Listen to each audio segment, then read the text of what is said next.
New music, new set, new logo. Dynamite had a completely different feel. Don't know why I said that like I was a voiceover guy. To kick off this brand new season, I'm just going to tell you this. I thought it looked flabbing great, and I was like, yeah. It's a weird thing to do, but I thought changing the Dynamite song would make me go, oh, I miss it. The new one may even be better. Also, hello my friends, and welcome to yet another episode of Ups and Downs. And the reason I say yet another is because in 2024, there is more wrestling than ever. So if you don't like one thing, you can just find another thing. It's like being hugged by everyone. What? Let's up those downs. We also made a really smart decision to kick off this week's episode of Dynamite because we had an opening promo. We are most definitely shining that spotlight onto Swerve Strickland.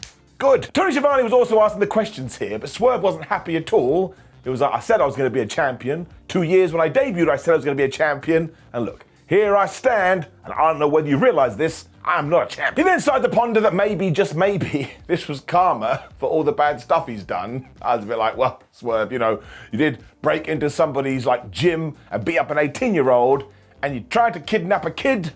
So yes, probably is. Then turned out that all of this was a little bit like Strickland being down on his luck because maybe he's just meant to be another player, when all of a sudden the fans started to chant, no, you deserve it. Strickland changed his mind. He was like, damn it, you know what? I am going to become a world champion. Samoa Joe, you better watch your ass. No, literally, that would be weird. Samoa Joe must have been informed that somebody said his name because he walked out instantly. This guy is the best. He was like, whoop-de-doo. Another person that is just making promises to the fans, but secretly dead down his tum-tum, he's gonna lie about it.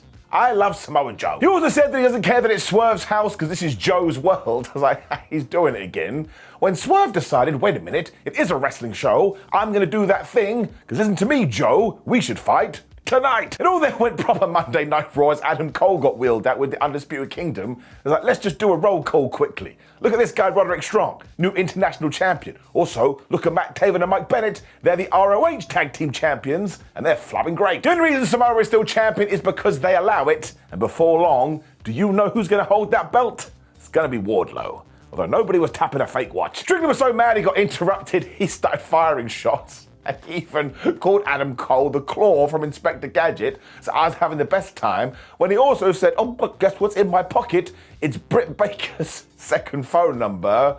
And the crowd totally understood what he was saying.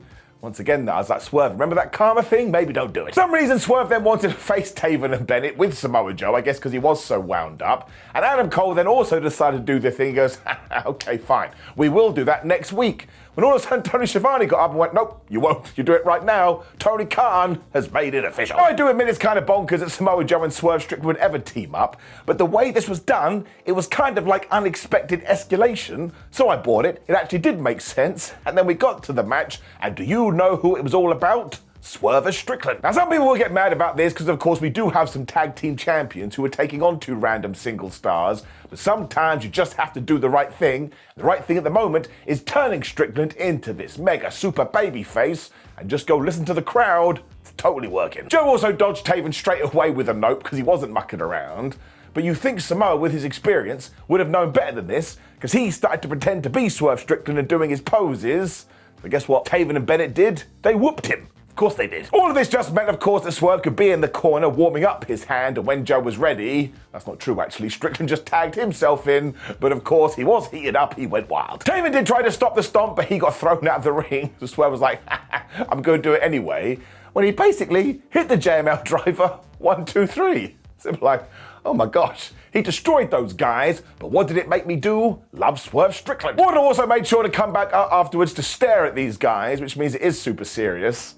That's when Swerve made another mistake, because Joe was like, oh, you're not looking at me, are you? He applied the Kikina clutch, and poor Swerve Strickland passed out. It did mean that Samoa Joe and Wardlow could lock eyes like they were in love, and now next week, at Big Business, we are indeed doing Wardlow versus Samoa Joe. Now, a little part of me, this part right here, kind of feels like Wardlow should win that match, but as long as we've got a good plan, everything will be okay. But this was such a hot start to Dynamite. I had a fantastic time.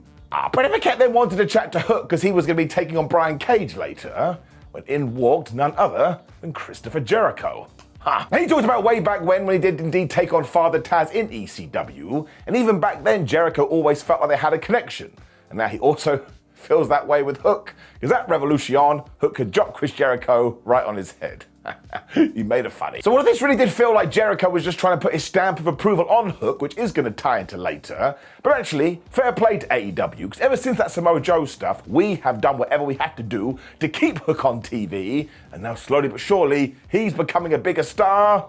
And that, my friends, is professional wrestling. But then saw footage of Hangman Adam Page losing his mind at the pay-per-view when we cut to the Young Bucks. They were like, we do have a lot of announcements for this evening, but because we are true professional wrestlers, we'll do it later in the ring. So they are just such massive teases when we were back to what we were just talking about. It was Hook versus Brian Cage, and because the FTW title's on the line, this was absolutely out of nowhere brutal. Now, Cage was just hurling Hook around to start all of this when the wonderfully haired warrior got a trash can and he blasted his head in. He's allowed to do it. Even though Brian had been blinded into the darkness by a fire extinguisher, though, he still found Hook and threw him into Simba the Steel Steps. And I was like, right, we are getting going. Cage then charged at Hook, but totally missed. He went crashing through Barry Barricade, and this is so going to become a meme, and it's so going to become a gif, because the way it was shot, it looked like Brian just went, flub it, and he threw himself through the barricade. And I laughed, and then I got upset. For Barry, you know the deal. Hook then DDT'd this dude onto Charlie the chair, but because life was all about balance, all of a sudden, Cage grabbed him and threw him right into the chair as well. And he probably would have won here if it wasn't for those meddling kids, but he did a lackadaisical cover, and Hook kicked out at 1-2 ooh. It annoyed Cage so much, he went and got some thumbtacks. I was like, what the hell is happening? But you know the deal with professional wrestling. He who gets the tact will get tacked himself.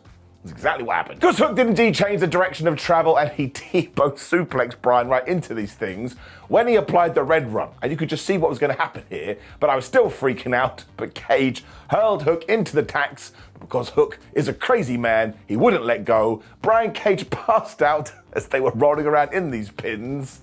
Like, in many ways, that's kind of disgusting. This was just so bonkers out of nowhere, though, but once again, we're doing such a terrific work with Hook. And fair play for Brian Cage for always doing what has to be done. Oh, this was pretty damn entertaining.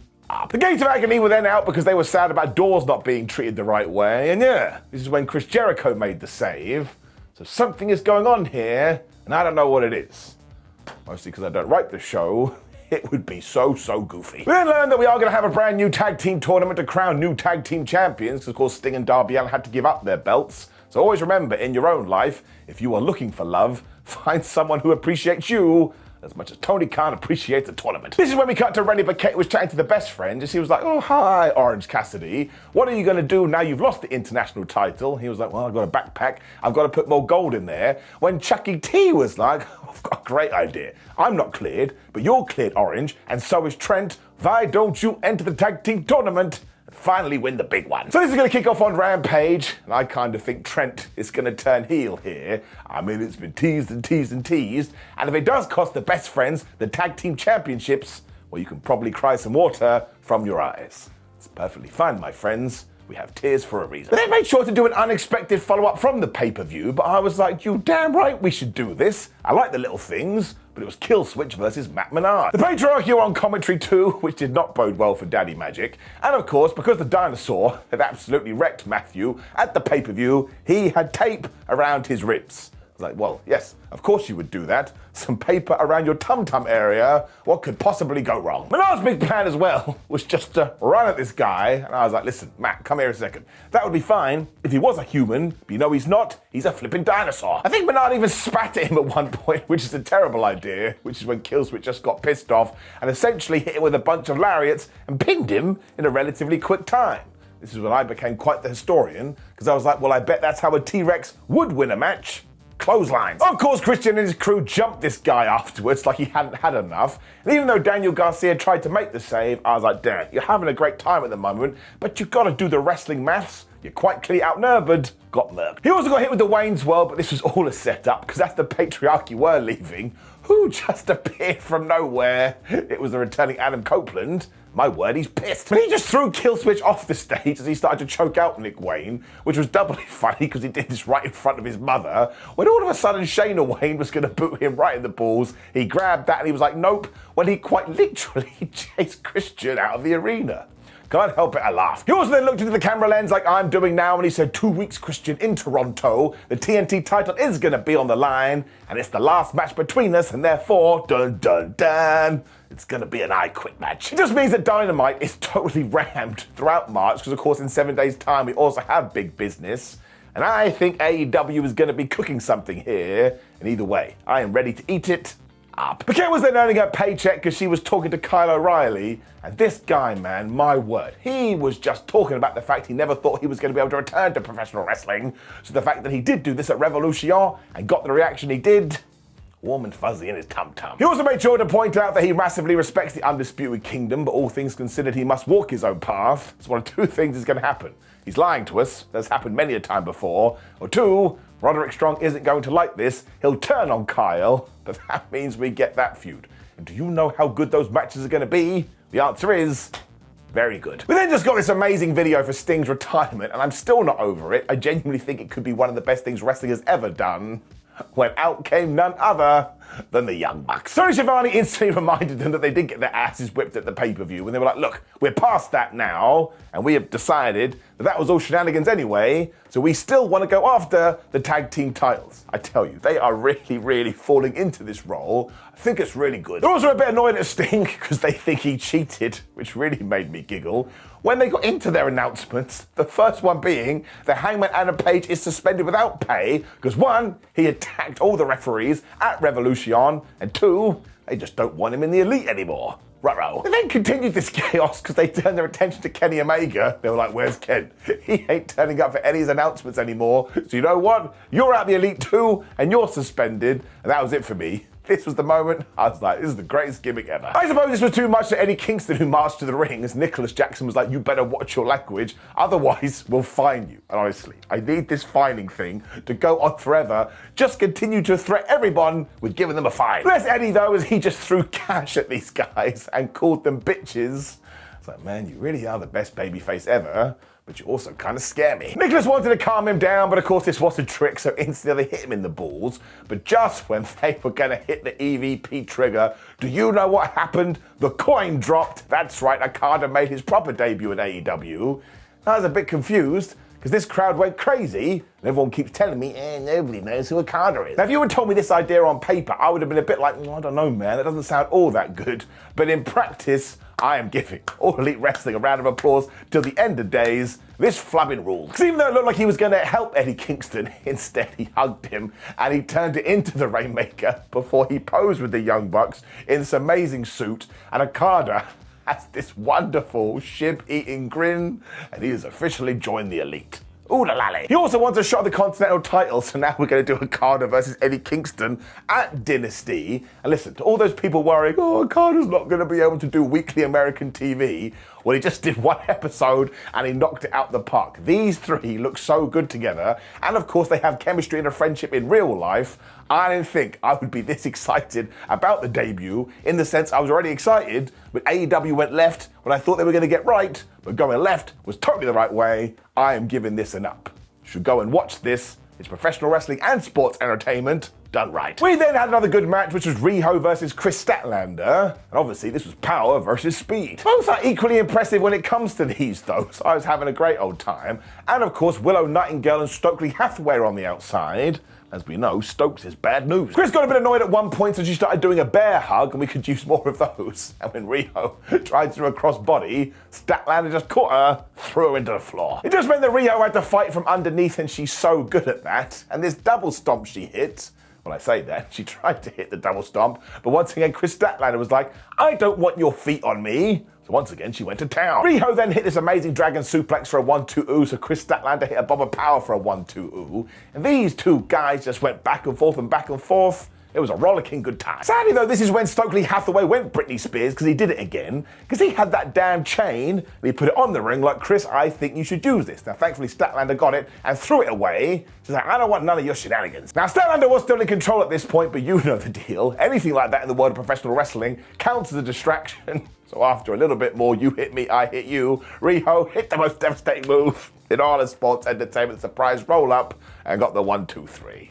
Whoops. Now, Taz made a big old point here saying, well, if I was Kris Statlander, I probably would have used that weapon. And if I were to hazard a guess, I think that Kris may join Stokes and then have a feud with Willow Nightingale. And do I want that? You're damn right I do. Sign me up. I really enjoy this story though because we're doing the long game and all the parts make sense.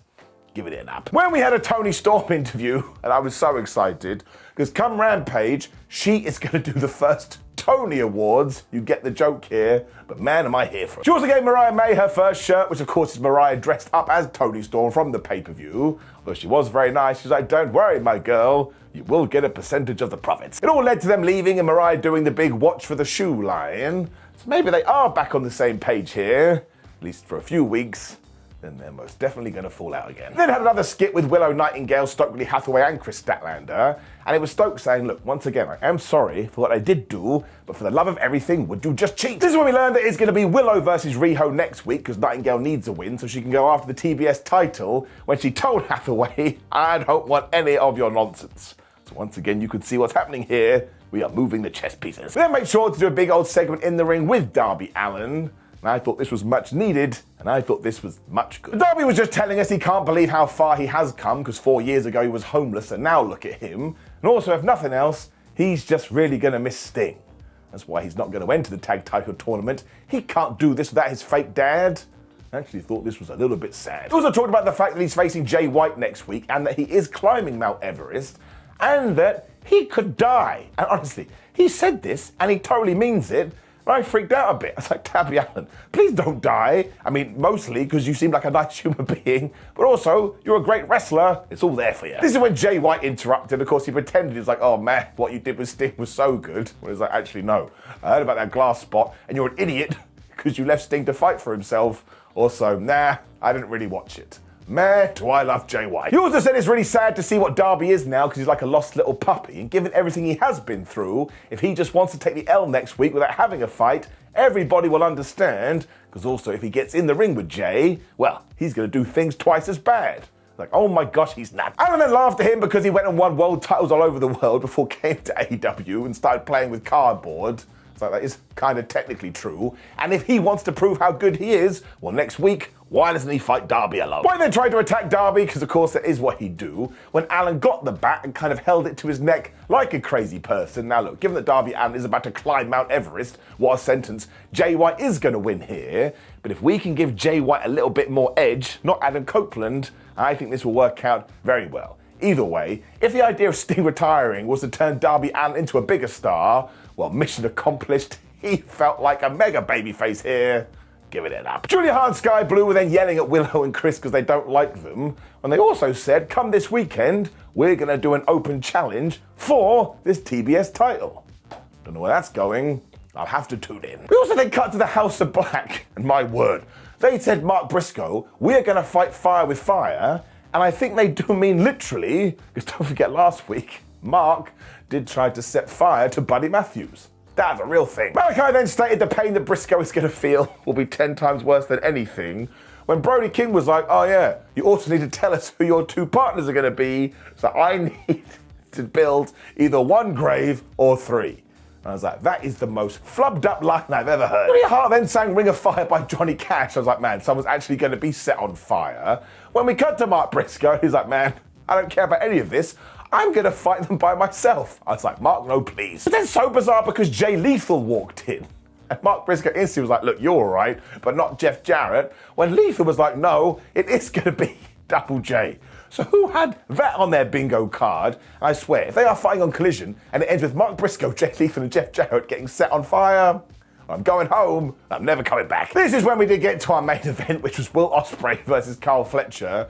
We have a problem, my friends. As I told you the other day, Will Ospreay has basically invented the Will Ospreay match, and he is totally going to destroy my ups and downs system. I mean, I've broken it pretty much anyway, because he hit such a high level. What the flub are we going to do? Don Callis on commentary as well, talking about all of this, and it was just so damn fast. And after Will Ospreay hit this crazy Hurricane Rana, Carl was like, wait a minute, don't you have a bad back? And he went after it. Ospreay then did this mad dive and he went for the Oz cut, but Fletcher was like, you're not hitting me with that.